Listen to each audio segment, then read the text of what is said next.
Hi, I'm Summer Kircher, and I want to talk about my experience first with being a part of the Red Threads.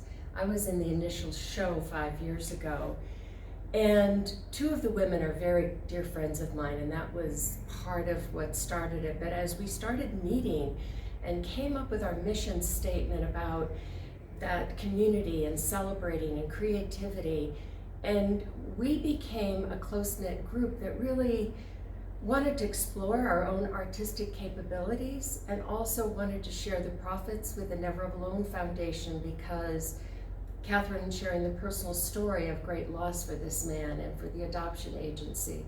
So it was really threefold. It was women coming together who want to be creative.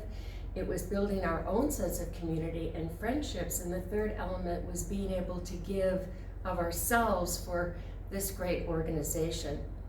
Then I took a hiatus because my creativity became very important. That my last grandchild was born and in Denver, and I just committed myself to being there almost every week and really enjoying that process, and now he's 3.5. So when I was asked again this year, I said absolutely yes, and I felt very committed in my heart. And then it was the world of COVID.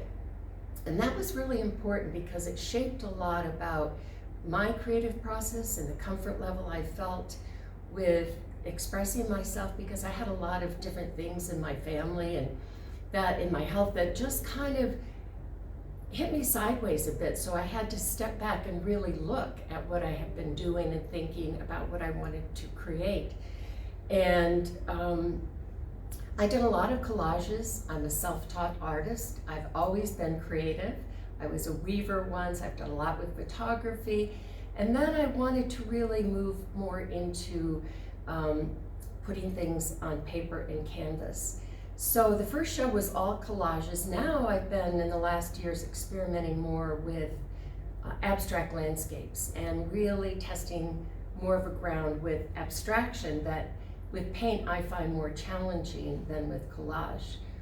So I want to talk a little bit about this very small painting that's called Grief.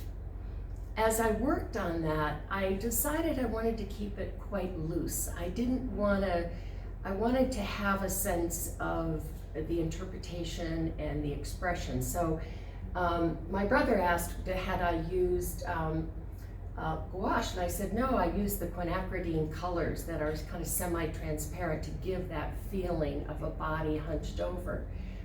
And then because of COVID, I did not want to go and have it professionally matted. So I had to dig through, what did I have that I could use to capture the feeling of grief, and grief in the shoulders, grief in the body, and how you carry yourself. So by having this mat, actually what happened was the painting was bigger. It brought it much tighter, which in many ways manifests that element of grief. You feel like you're just confined. And does anybody else feel that, how you feel about the world being so different? And then my husband made the frame out of cherries. So I just felt it represented, I also included in the show an abstraction that's called In the Wave. And as I worked with the blues, it just felt, what is that like when a wave is hitting you and you're hoping you've got a good enough breath to get to the surface? And the third piece was an abstraction that was something totally up for the viewer to interpret what that vista might be, where they might be in actually seeing it or seeing a vista within their own mind. So it's been a great honor. Abigail's done a fantastic job, and I'm very proud and honored to be a part of the Red Threads. Thank you.